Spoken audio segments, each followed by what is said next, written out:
Welcome to the SimTech podcast, where we uncover the power of clinical simulation to transform lives. Today, I'm honoured to be joined by Alex, whose extraordinary journey through the armed forces has shaped a compelling vision of what simulation can achieve. Drawing on his experience in some of the most challenging and high-pressure environments, Alex shares how simulation builds confidence, sharpens decision-making, and prepares individuals for the unexpected. This episode is not just about simulation, it's about resilience, adaptability, and the pursuit of excellence. Get ready to be inspired by Alex's story and his passion for making a difference through simulation. Let's dive in.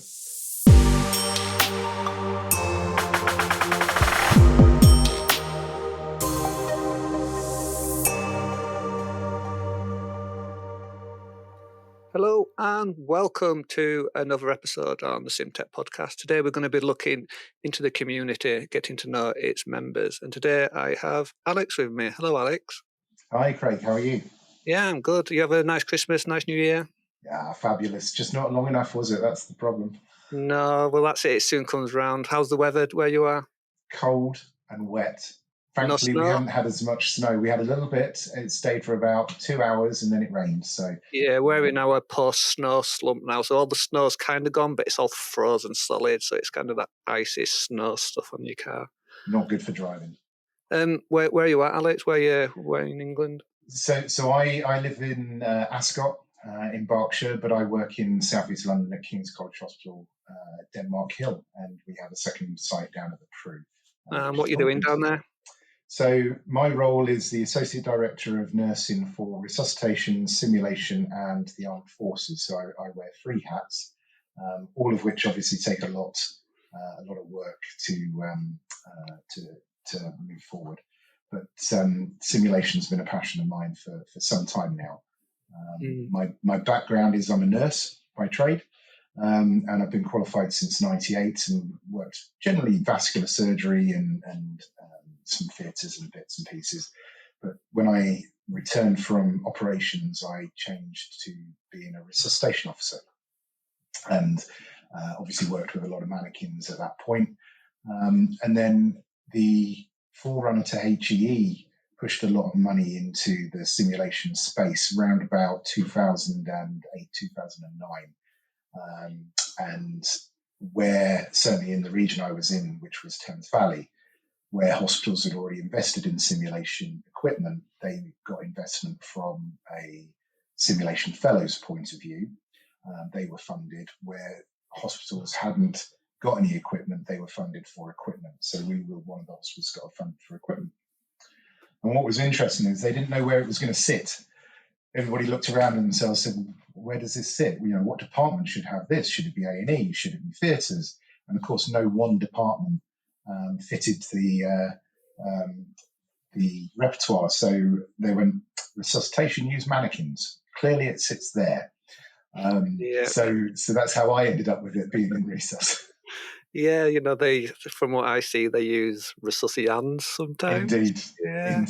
Now you've got a £70,000 sim man, off you go. Yeah, very different. And it was a bit of a learning curve, I have to say, looking at different types of mannequins. And of course, we got investment from equipment point of view, but not necessarily the real estate. So, it was a real challenge to try and find real estate that matched where we needed it to go. And that was accessible inside the hospital, that people didn't have to travel to undertake the education. And did you manage to do that successfully? I did, yes, but was it suitable? No. Essentially, it was a long kind of seminar room that had some prefabbed kind of box stuck on it with some one-way mirrors. Well, it wasn't even one-way when I started, and I took my boss up there and I stood him outside and I was inside. And I said, look, can you hear me? And he's smiling and said, oh, yes, I can hear you. I said, you're not meant to. I said, can you see me? He went, yes. I said, you're not meant to.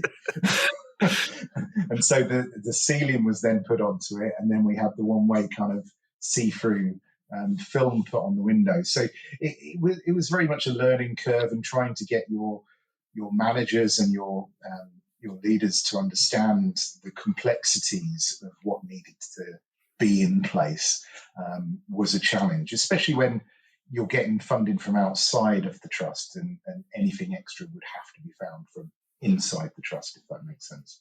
Yeah. So what kind of team do you have down there? So down here at King's, at the moment, we have it's interesting because we have a number of different strands. So there's a sim service running from our postgraduate centres, and they run a lot of medical simulation and faculty training and things like that. My specific role is to do with our nursing and midwifery academy that we opened last year, and we built a simulation suite here on site.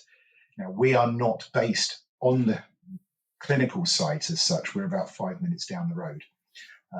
So the impetus is for people to actually have to leave the trust to come to us to undertake education, which is a challenge to get people into that mindset where it's not going to be that half an hour out of their day or that hour out of their day because it's there and back.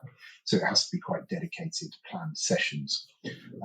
But the good thing is that we had pretty much a blank canvas when we opened the centre. It was a building that we've leased for about 10 to 15 years.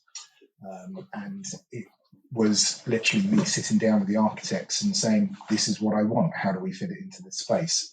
So the trust did support us, which is fantastic. And I've spent a lot of money in both the build and the actual equipment that we have within the trust as well. I'm really jealous there because I'd love to be able to do that and have it mess it up my own way rather than picking up other people's problems. And I think you're absolutely right there, Craig. That was one of the biggest draws for this job. So I used to be the head of Resus and Sim down in Brighton. And one of the draws here was to commission my own suite, to work with the architects and build it. And having worked in simulations since around 2009, when that money was invested in the service, back then in my old trust, it's been a bit of I think it's probably every SimTech's dream to actually commission their own centre and, as you say, mess it up how you mess it up, not anybody else. Yeah, I mean, it's mostly storage issues for me. They always think about, patient or participant facing, and it's not, no one cares about what's happening in the back. It's no. And I have to say that it's the same here. There was very much compromise between what we could have or have extra storage. And so I've got a mannequin store, I've got a storage area, but I have 2 simulation rooms, 2 debrief rooms, 2 what I call operations rooms. A lot of people call control centers, control rooms. I have a military side to my world, so a lot of my terminology is in the military space, so that's why I call it operations room side. Yeah. And one of my sim rooms has 2 beds in it, so I've got essentially a 3-bedded simulation suite, which is fantastic, to be honest. Yeah. A lot of people are stuck trying to make do with rooms that they've bodged together from space that they've had in an education centre, whereas we've gone from ground up and looking at small things like, can our AV system utilize the phones within the room, so our debrief rooms have both sides of the conversation. So that was one of the specs that we required from our AV suppliers. Our ability to have piped gas within the area. I already mentioned that we're not on the main site, so we're not a clinical site, so we can't have piped oxygen. But what we did was we piped in a compressor unit.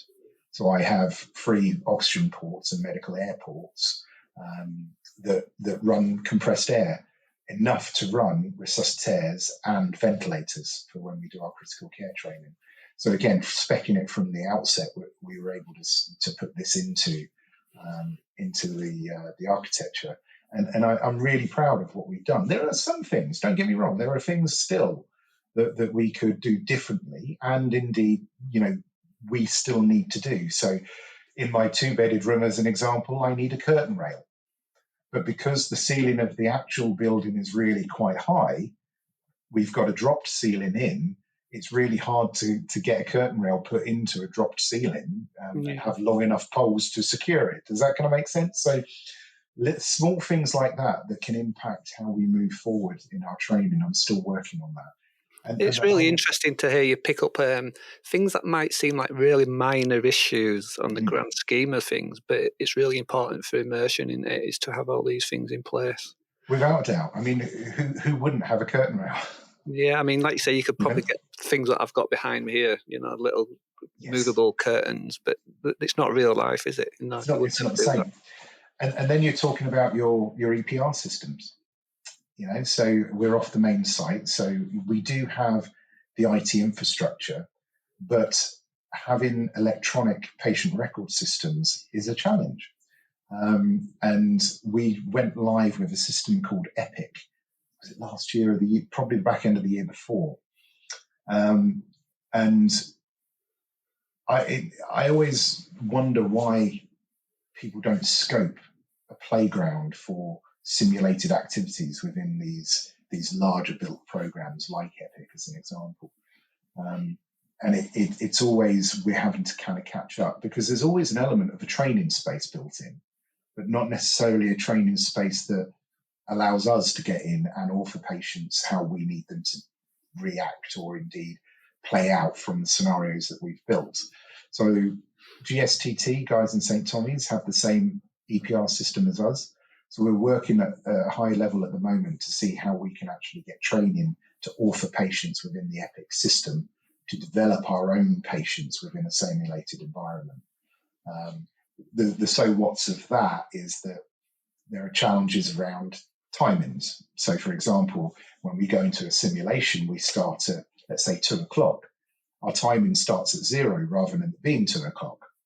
And yet on a full live simulated system, the data may have been inputted 2 days ago in preparation for the system. So how does that all play out? So the complexities are interesting.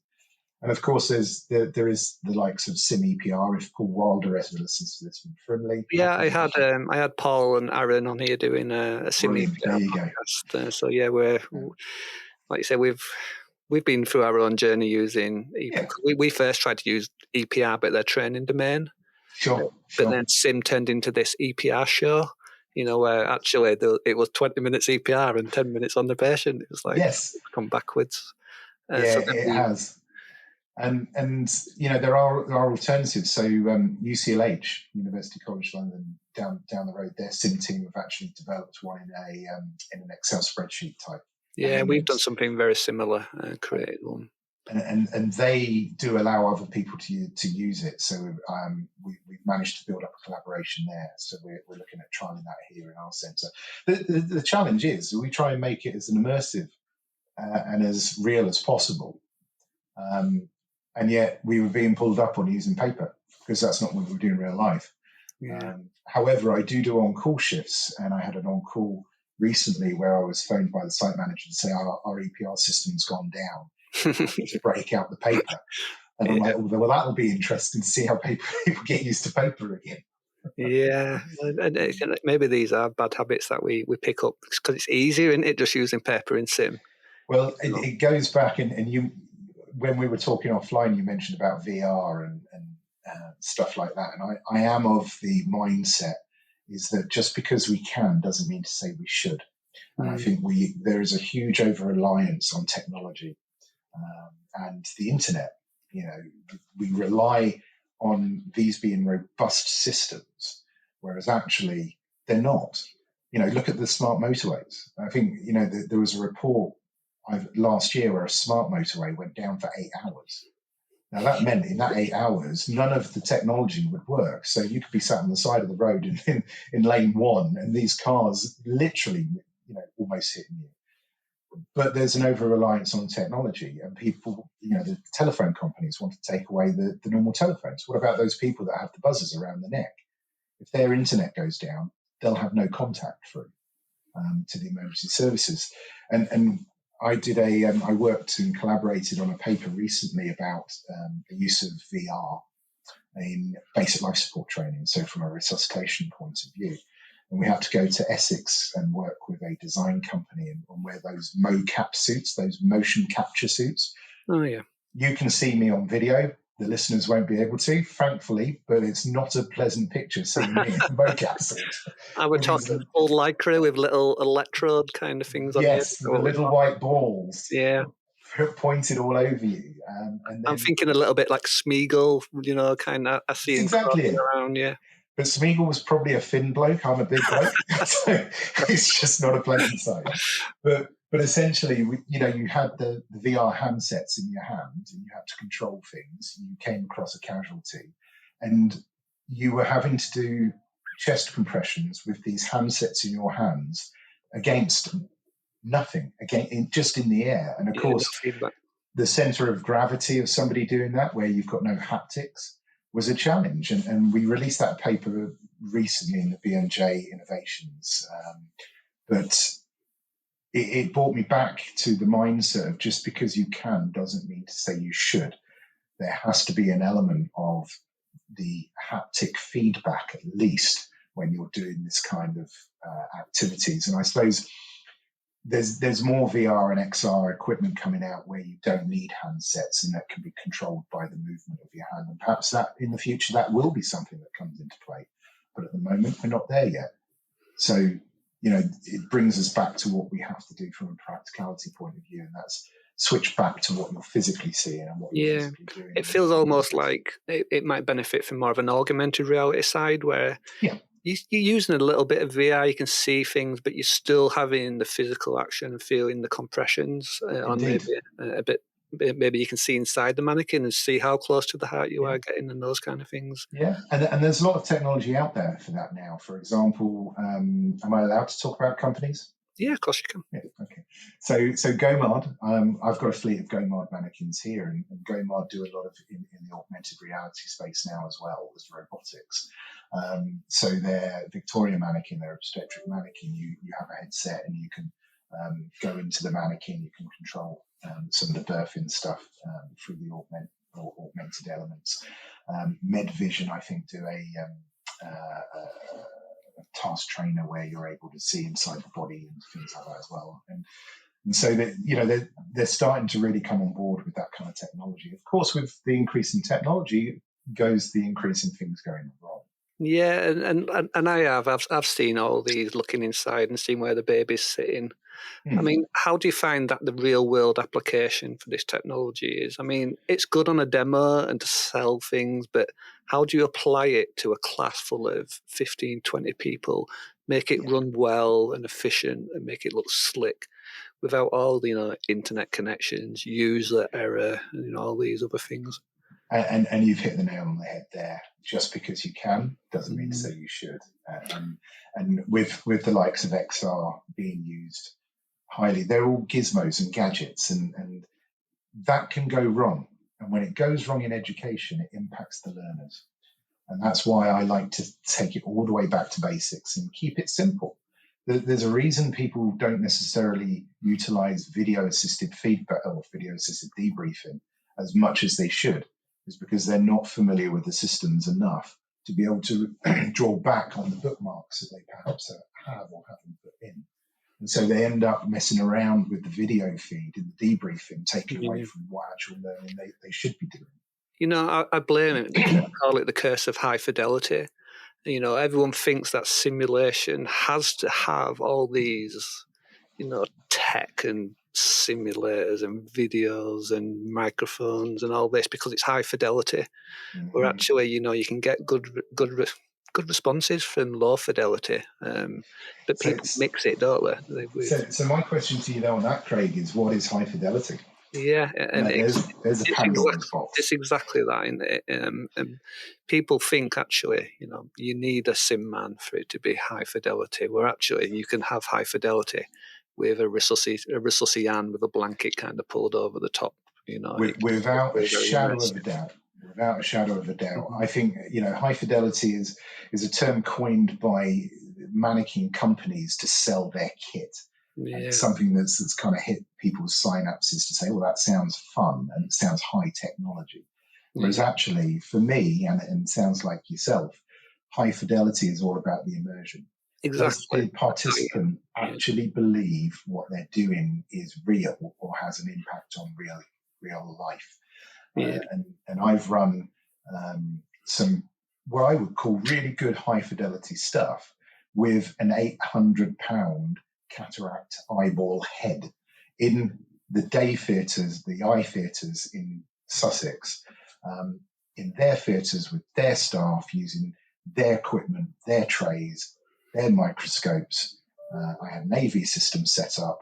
I was sat in another room watching everything going on, talking through a Bluetooth speaker through my phone under some drapes. And all it was an £800 head that they were working on cataracts on simulated eyes.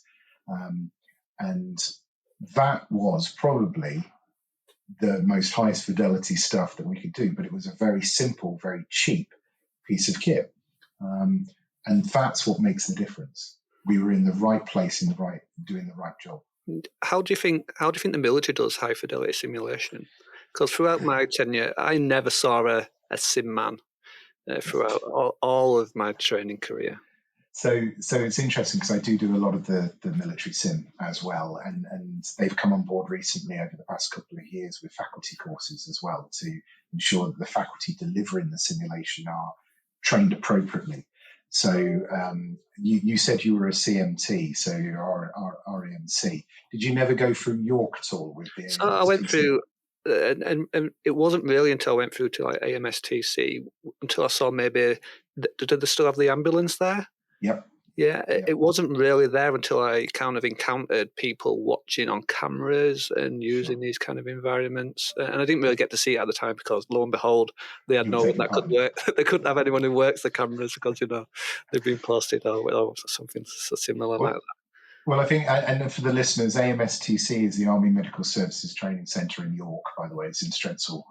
Yeah, and I'd been involved in various training wings and stuff like that, and it was very what we'll say low fidelity equipment. Yes. But it don't mean that the what we call moulages that were put on want high fidelity. I mean, if anyone ever gets the opportunity to do something like a battles course, I think that's kind of the pinnacle of the training that I saw, where they were using amputees in action. Yes. Those kind of moulages, and you'd walk into probably a broken down 18 by 24 tent, pitch black. All you've got is a head torch, and there's just pools of blood and amputees in action spread out all over the place. And you're going in with a team of 4, trying to do those kind of things. I think what's interesting about the military side of simulation is the building blocks. So you've mentioned a couple of them already, and so another hat that I do have is I do deliver. I'm a module lead for a simulation module down in Brighton University, Principles and Practice of Simulation, and in there I bring out a lot of comparison between what we do in civilian world and what we do in the military world. It's all about what we do in simulation. And in military simulation, for an infantier, as an example, you would start off with a wooden rifle, taking down firing positions. You would start in a classroom. You'd be then given a real rifle and go through your drills. And you'd practice those before you actually went outside and started using the rifle for real on a firing range. And that firing range would be static, and you'd fire from different positions, hone in your drills so that you were the best shot that you could be. Now, this is my combat marksmanship head coming on. You would hone those drills so you got the best shot you could be. You'd then extend how far that shot would be taken at. You'd then change the firing positions to be in a fire trench or standing or sitting. You'd then input the different complexities of firing it in a respirator, firing it with body armor on, and then you'd introduce movement down the range. And then you'd introduce moving around corners in different firing elements. And then you would take them out into the operational theatre, into Iraq or Afghanistan, and build up their training in the same way, using the climate as that extra stressor on the individual. And I've got some great pictures of me running firing ranges out in Iraq. But if you go back to, that's the infantier. If you look at how the medical services train, we start very much in the building blocks. So in preparation for Iraq, for example, we have something called HOSPEX, so hospital exercise, and that's a tabletop game that has the layout of the hospital. It has your character cards or role cards, and they'd be given challenges of a number of different types of casualties coming in. And the management of the hospital, with the senior clinicians there and the senior leaders in the hospital, would have to make decisions on what they would do with the casualties as they came through, and the hospital became overwhelmed. Did you go to Aspie this year? Yes, I did. Yes. I saw there was a team up there. I can't remember. They were sitting in the same classroom as the Adam Gel team, and they literally had this board game. Yes. And where everyone gets given a token, and you roll dice and you pull cards, and it says, "Oh, 2 people have called in sick." These kind of things. Indeed. So that I didn't see the game, but it sounds probably like The Floor, which was developed by a team down in Brighton, so my old trust, Dr. Salwa Malik developed that, and that's available on the open market. And essentially, it was designed for the movement and management of casualties through the emergency department. So yes, you'd be rolling dice, you'd get tokens, and complexities would be added into that. And Hospex is pretty much the same kind of principle. And every management team before they deployed would have periods of time working up using gamification to replicate the complexities that people would face in the hospitals or the situations out in Iraq or Afghanistan where we were mainly deployed. But then your individual soldiers and officers would go through the courses. So they'd have the HIMSS course, they'd have battles, they'd maybe perhaps have ILS as an example, pills if they were lucky, because although the military in the early days wouldn't accept that we would. No, I did a pill before I deployed. Yeah, indeed. And then again, we would then move up to the AMSTC in York, and we'd go through the hospital trainer. And for the listeners, if you imagine such a huge hangar, there's only that way I can describe it. And inside the hangar, you have the large boards that are over 6 feet, that they delineate the different departments, and they're set up how the hospital would be set up within the operational theatre in Shiva or in Bastion. And that if you walk down the main corridor, if you turn left, you'd go into the emergency department in the hospital in Iraq, because that's how it was set up in the hangar. And then if you turned right from ED, you do a right turn into theatres. So theatres was the next section up.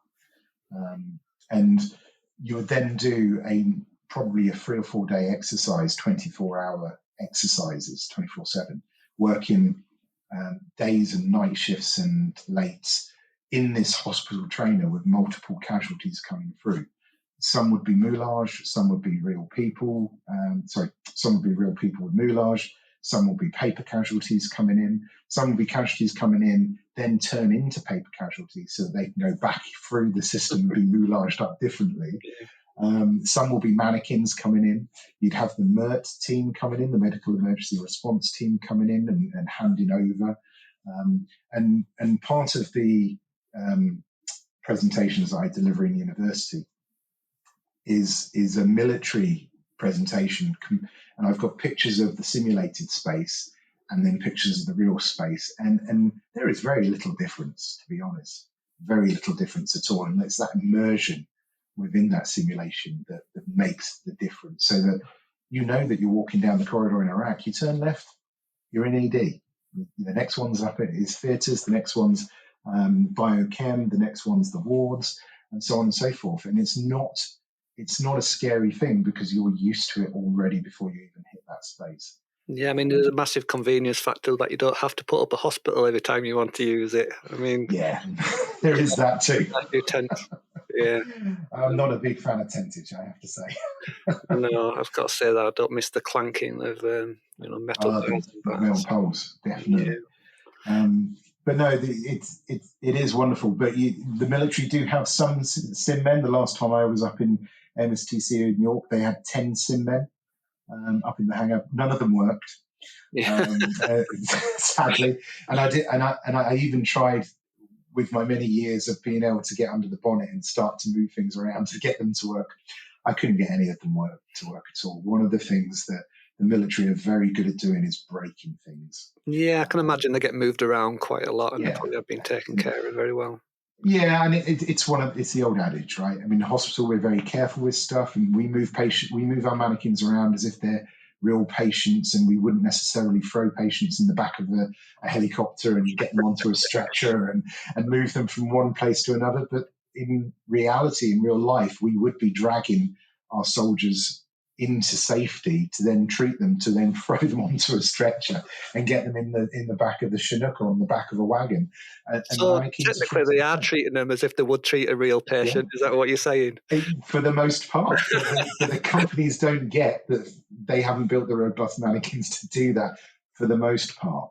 Yeah. Medvision have some good stuff where they're working with some of the Israeli companies to actually build mannequins and part-time trainers that are robust. They can be thrown around, and actually that's a great space to work in. Not necessarily for the civilian market, but certainly for the military market. Is the military using any kind of, well, I don't want to say military, medical services using any type of VR out there at the moment? So I think there's VRs entering the military in a very big way, but again, it's about understanding what the needs are. So I popped down to see. It's not necessarily the medical side, but it does have a medical spin. So I popped down to I think it was Andover Way to visit the Fusiliers, and the Fusiliers were utilising something called ICAPS D. And that's essentially where the faculty have a tabletop where they can see every simulated person on a battlefield, and they can program in where the enemy goes, and they can program in activities that happen. They can also see everybody's screen. But imagine you've got a section of soldiers and a section commander, and that section is sat behind a computer with a headset on and a Xbox controller, and they're literally controlling their individual persona on the screen as if it's Call of Duty, a bit like Call of Duty. Same kind of graphics, or would you say it was a little bit more Sadly back? not. Something that's Sadly not. probably been created on like an Unreal kind of. Yeah. If only it was. If it was Call of Duty graphics, that would be amazing. What was it kind of movement like? Was it fluid, or was it a little bit like a? It was probably Call of Duty 2 rather than Call of Duty 6. All right, I see. So what platform are we saying here? Was PlayStation 2? Yeah, probably. Yeah. It was probably that kind of movement. It wasn't bad, is what I'm saying, but it wasn't. It wasn't the best it could be.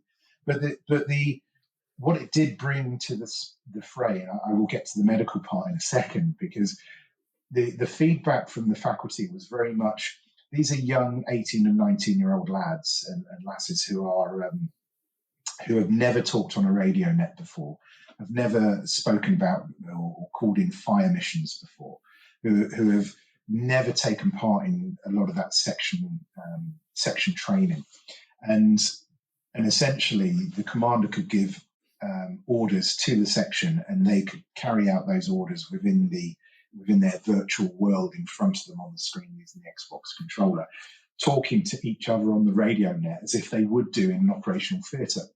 But what was then interesting is that they would then introduce a blended approach where if a casualty was taken, so one of their men got shot, or one of the soldiers got shot, then in another room there would be a battlefield casualty drill simulation, but for them to get up out of their seats, go into that room and deal with that casualty.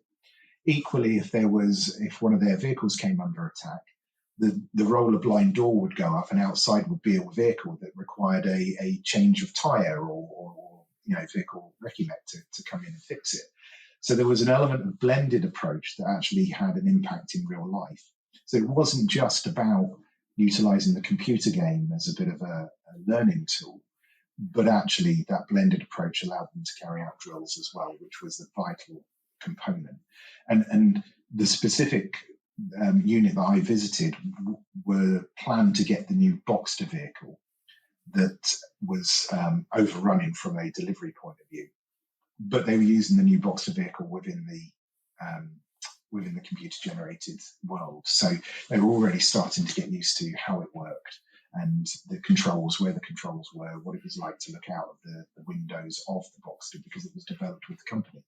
So they were already learning about that vehicle before they even got the vehicle. So there's a real practicality to the actual VR XR type. Yeah, I assume that the feedback was received very well. I mean, it seems like it was the right demographic for video games and Call of Duty-esque style. And I think that the demographic is probably the one thing that made the difference. Could you see dinosaurs like me? It might be very different. Well, I was thinking, do you think there would ever be a place where you replicate a hospital in that type of game? So that rather than people, playing soldiers, they're playing nurse and doctor, and then moving around a hospital as a avatar kind of thing. Funny you should say that, because recently on, I think it was the PS5 or PS4, I think it's called War Hospital, was released. And although it's not seen from the first person point of view, it's more of a top down strategic. You're getting a number of casualties in. You need to move a casualty from here to here. Casualty has died. You're going to need to move them to the mortuary. You're going to have porters move them. Wow, that sounds like such a grim game. But that's kind of the front of house triage job that someone would have. Dealing with those kind of problems. Yeah. And that's actually based on World War One type scenario. So brutal. Yeah, indeed. But you look at how many staff you have. You've got staff coming in where you would deploy them.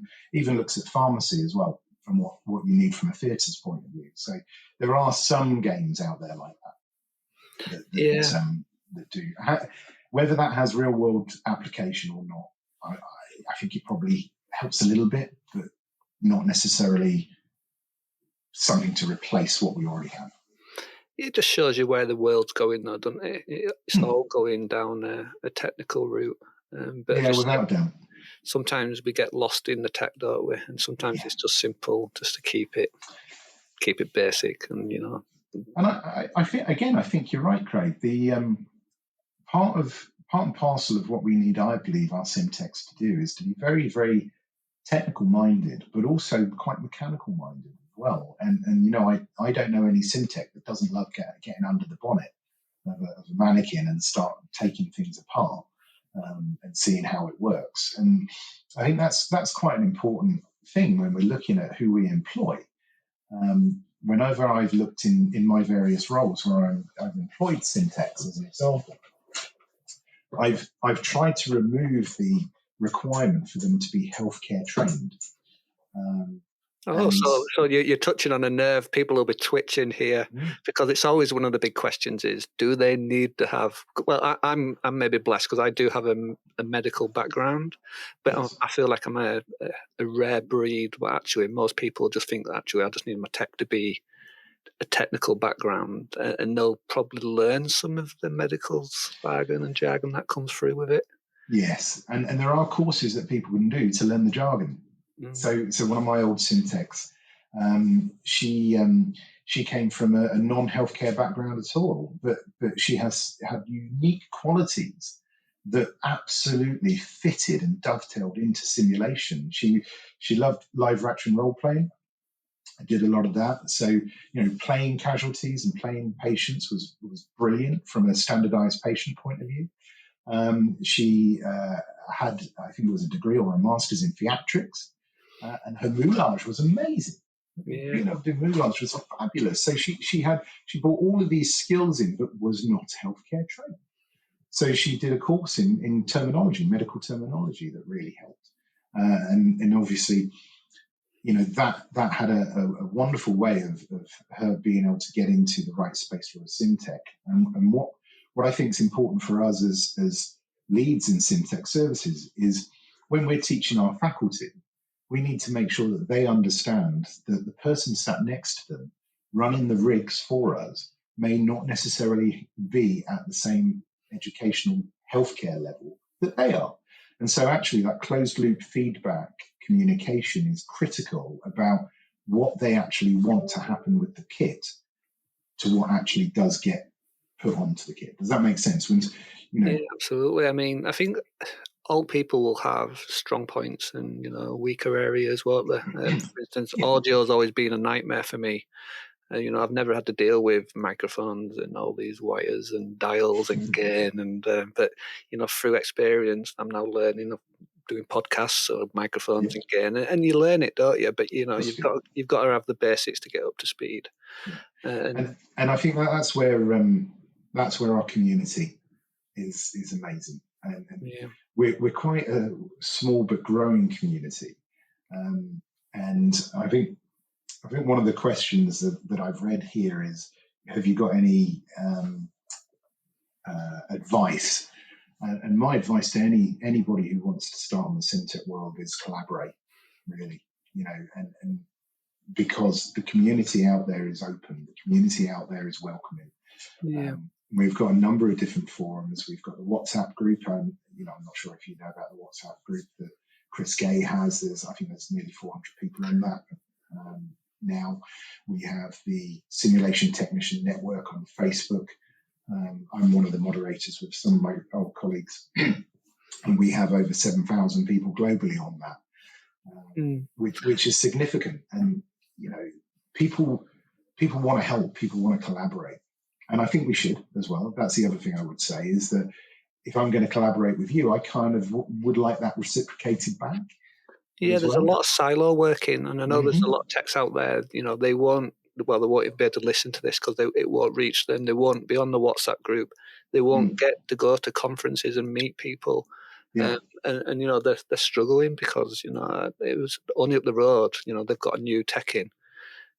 He's got no idea, and then someone introduces him to me. I then put him on the WhatsApp group, and before you know it, his whole world, he's got answers to all the questions that he's yes, been struggling with because people have had those problems before, figured it out, absolutely. and it's just general knowledge. We shouldn't reinvent the wheel. We shouldn't be working in silos. We work as a team, and therefore we should learn as a team. And that team approach is out there if people are introduced to it and are allowed to utilize it. And that's probably the best piece of advice I could say to any syntech is collaborate and get yourself in those forums and ask away, because there's no daft questions.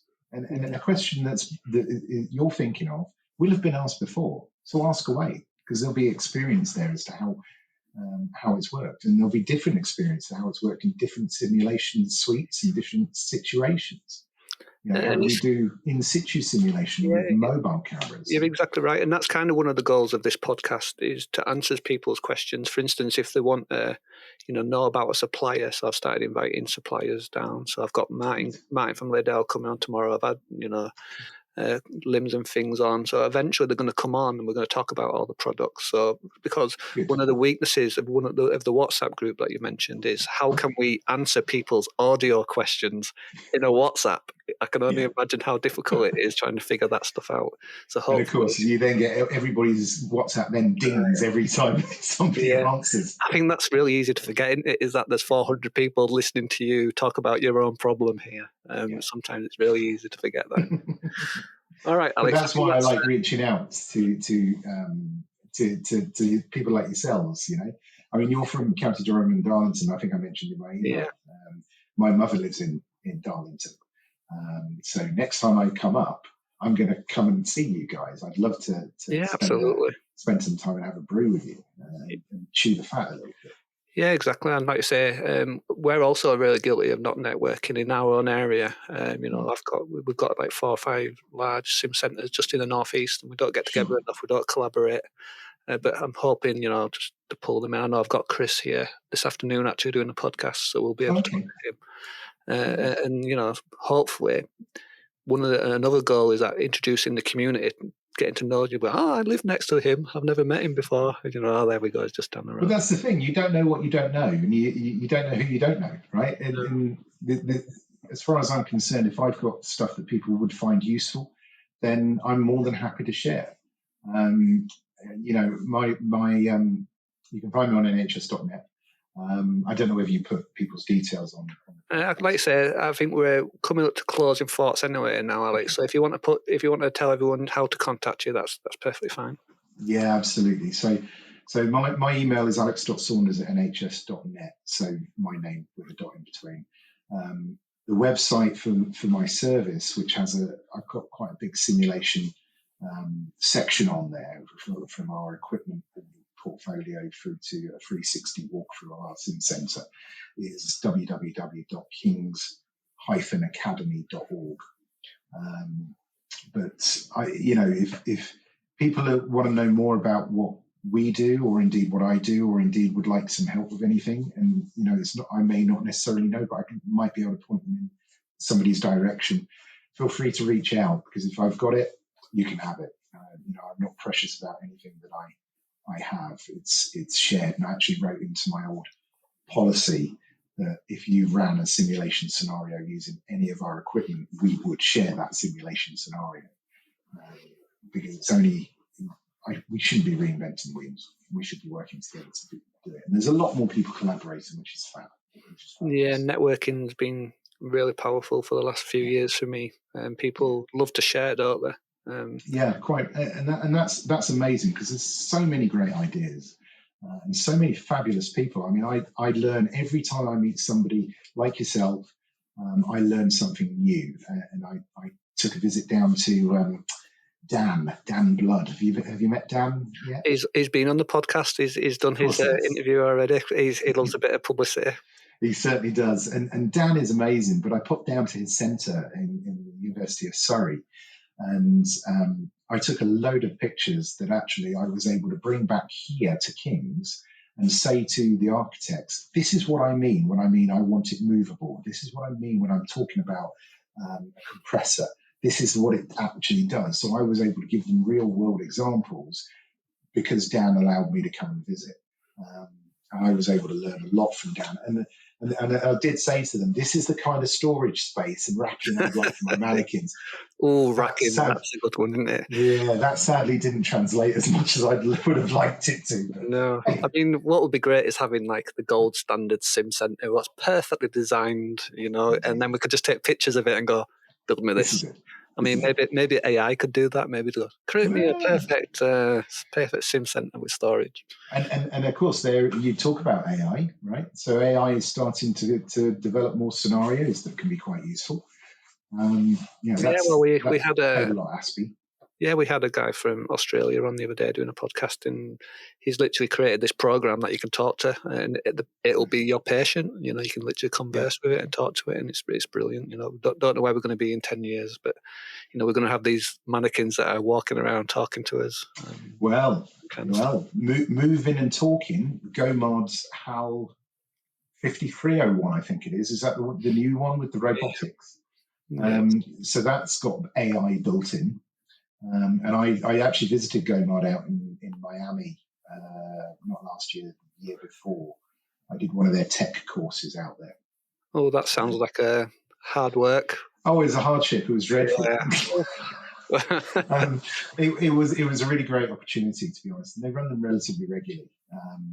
But they were obviously demonstrating all the kit, and they were able to show us how, you could talk to HAL and say, HAL, can you turn your head towards me? And it would do. And then you could program it with a relatively basic scenario, but it would then utilize AI to actually develop that ongoing persona of the casualty. Mm. The challenge they were saying was that in the UK, with the information governance and GDPR rules and laws that we have, it's a lot more difficult to try and get that kind of AI programming in the mannequins into the UK. Because you can just imagine, for this kind of stuff to work, it has to be listening all the time. So all you need is you need clinicians next to the mannequin talking about a real life patient that's now gone up to somebody's servers that's in a different country, and all of the challenges that kind of promulgates. So, but it's the start, isn't it? That's the thing. It's the start of the future, and what that future looks like in 10 or 20 years' time, when we've already got robotics within the mannequins.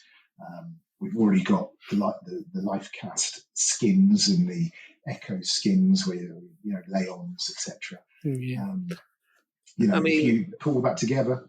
Yeah, I mean, all you have to do is look back 20 years and see where we were. I mean, I was using, things like Samway anchors as tourniquets, really, like things like you'd be like, what are we doing with this now? You'd look back and you cringe, don't you? What were we doing years ago? Absolutely incredible. And how far we've got from the training. I mean, you look at people will probably remember trauma effects that are now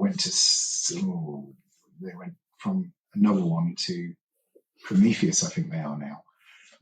But trauma effects started from AMSTC in York, going back to military. They were the family that did all the moulage for Iraq and Afghanistan. That's where I first was introduced to them. And then they brought out the products that supported that. And their trauma moulage was just second to none. I mean, I had to put trigger warnings on my presentation because it looked so real that it would start to actually trigger people. But if you can start to get back with some of the tech involved, it's just the world's our oyster, and we're getting there. We're getting there. It's just fabulous. The challenge is always going to be the funding. Yeah, yes. Shall we not talk about funding? It's another podcast there. All right, Alex. Well, thank you for coming to talk to us today. I feel like we could just talk for hours. Indeed. But, Well, it's been lovely to meet you, Craig, and I will pop in for a brew next time I'm in your area, if that's okay. Happy days. Yeah, no worries. All right, Alex. Thank you very much. You're welcome. Thank you. And that's a wrap for this episode of the SimTech podcast. A huge thank you to Alex for sharing his incredible journey and his invaluable insights into the power of simulation.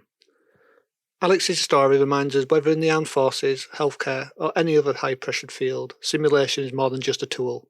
It's a gateway to growth, preparation, and excellence. If you enjoyed this episode, be sure to subscribe, leave a review, and share it with anyone who's passionate about innovation and training in education. And as always, if you'd like to join the conversation or have a story to share, get in touch. We'd love to hear from you. Until next time, keep exploring, keep innovating, and keep pushing the boundaries of what's possible in simulation. See you soon on the next episode of the SimTech podcast.